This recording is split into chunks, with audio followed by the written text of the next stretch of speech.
Okay guys, how you doing? Got some search and destroy on Derail today, so just lay back and relax and get ready to relax for 10 minutes your day, I don't know. I joined this game late, and we lose this round too, so pretty much I joined a game where we're 0-2, which is never a great start, but like pretty much I pretty much clutch it for my team, not gonna lie. This first round is a nice little 1v5 clutch, and then overall I pretty much held my team together. So yeah, not gonna talk too much about the gameplay today. I just want to talk about some other stuff. I recently bought a game called Alan Wake. I think it was like Tuesday or something, May 18th. And that same day, I guess another game came out called Dead Red Redemption or something. I'm not sure what it's called, but it's like some cowboy multiplayer Grand Theft Auto style game. And that really didn't pique my interest, honestly. This game, Alan Wake, has been in development for like 5 years. I remember I saw it get announced so long ago, and then I kept getting pushed back, and then it was supposed to be on PC, then they canceled it, and then they ended up only doing it on Xbox. But this game has really intrigued me for a really long time, and it's only a single player game. It's a single player game, and in today's gaming world, most developers feel they need to add some kind of multiplayer mode or co-op or tack on something, even if it's not necessary and diminishes the game's quality overall. I thoroughly enjoy Alan Wake. I've played the first 2 episodes. I think I'm in the middle of the 3rd one right now, and I love the game. I've played about 5 hours. I don't know how many episodes there are, but the game has got my attention. It's been well crafted, a great experience. And you might want to get this game if you're a fan of a little game called Resident Evil 4. Resident Evil 4 is probably one of my most favorite games of all time. That was like the first violent video game I ever played. Like, I was always that Pokemon kid or that, I don't know, Yu-Gi-Oh card kid, honestly. I never played violent video games. And then one day my friend's like, dude, Jeff, you gotta play this game. It's so sick. And I did, and I was scared. I was like scared the living shit out of me the first time I played it. Resident Evil 4 was just one of the greatest games of all time for me, and it's truly what got me into the whole shooter genre of games. So because of one of my friends showing me Resident Evil 4, I'm kind of doing what I'm doing today. But Resident Evil 4, one of the greatest games all time, period, and so its predecessor, or I guess the next game after it, Resident Evil 5, that is the perfect example of a game that should have not had co-op. Because that game had co-op, it fucked it up so bad, or it screwed it up really bad, because Resident Evil 5 was a game. Okay, in the beginning when it first like got announced, there were trailers for it and stuff, right? It was just the main character, Chris. How do I forget his last name? The main protagonist, Chris Redfield, I think, maybe that's his last name, but pretty much the main character was on his own in Africa, killing people infected with this disease. Now, Chris was some big buff white guy, so killing the black people looked pretty goddamn racist. Now, I didn't think it was, because in Resident Evil 4, you were some white guy killing Mexicans in some village, but, you know, forever and ever there's been the whole history about racism and stuff. So, I think this is why Capcom did it, because Resident Evil 5 was originally supposed to be a single-player game, and Resident Evil 5 is probably one of the biggest gaming letdowns of all time for me. Worse than Modern Warfare 2 from COD 4. Like, Resident Evil 5 was just so bad compared to 4. It was a joke. I don't know why I'm talking about this. I just really felt like I wanted to, and you know, I'm nobody professional, so I can do what I want. But Resident Evil 5, like, what they did is they added this chick named Sheva in the game, right?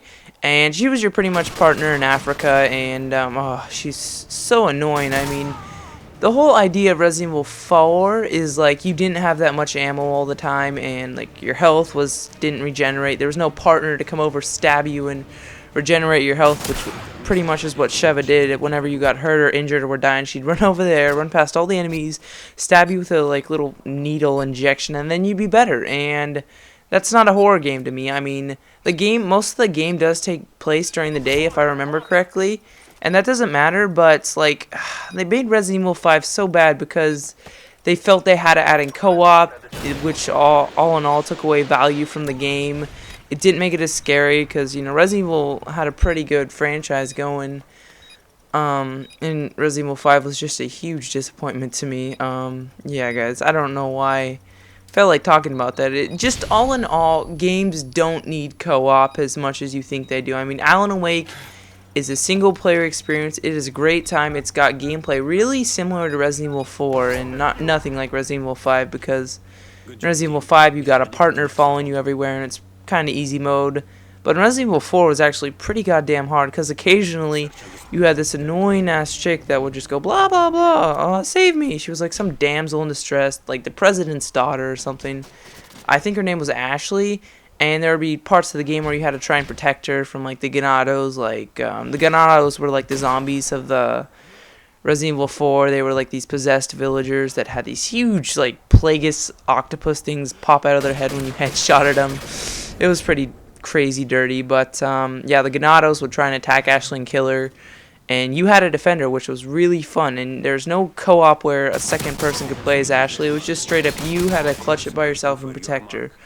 But you know, in Resident Evil 5 they added Sheva, so like you could control Sheva, and I don't know, it's just, it really screwed it up. You know, Alan Wake is a complete single player game. I love the way it is.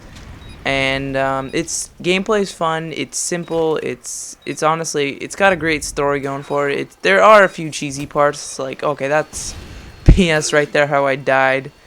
Clearly outplayed by the right shield throwing knife setup. But whatever.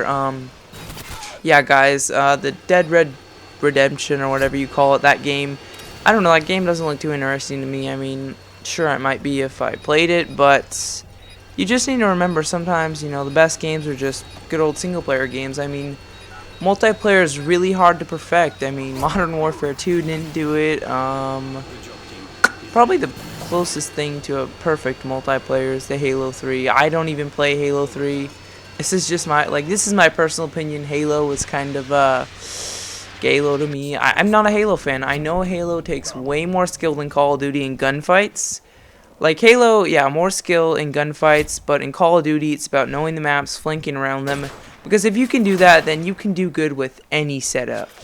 That's the thing. And yes, right here, I know I'm a terrible sniper this game. You guys don't need to leave comments telling me I'm a garbage sniper and I need to stop playing Xbox. But yeah, about the whole Halo thing, I actually have a Halo Reach gameplay I got. I don't even know how I got it, but I was playing at my friend's house, and I got an 18-2 Halo Reach Team Deathmatch. I guess that's what you call it, Slayer, Team Slayer. And I was sniping it, and I had the commando sword the whole time. So if you guys want to see that gameplay, leave me a comment. Because I'm not a Halo person at all, so the fact that I did good in Halo was crazy.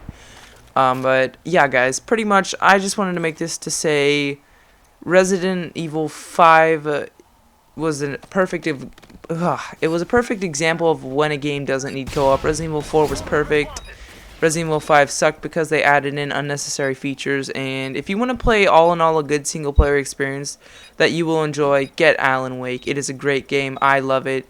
And dude, even if only one person has the controller, just invite your friend over. Take turns passing the controller back and forth. There are some pretty freaky parts in that game, like after I played that game for a good few hours the other night, I went outside. I had to go get something in my car, and I was pretty freaked out because in the dark, the whole premise of that game is light and dark, and if you're in the dark, you're pretty screwed, and it is a pretty eerie game, so play that with a friend, and I think you would have a good time, guys, because I'm all about, you know, looking for good games for you guys from a Call of Duty person's perspective, because, you know, I mainly play Call of Duty, so I think Alan Wake is a great game if you're a Call of Duty fan and you want a good old single player experience, guys. But anyway, I hope you enjoyed this really long Derail game. I'm Thatguywhocamps. Goodbye, guys.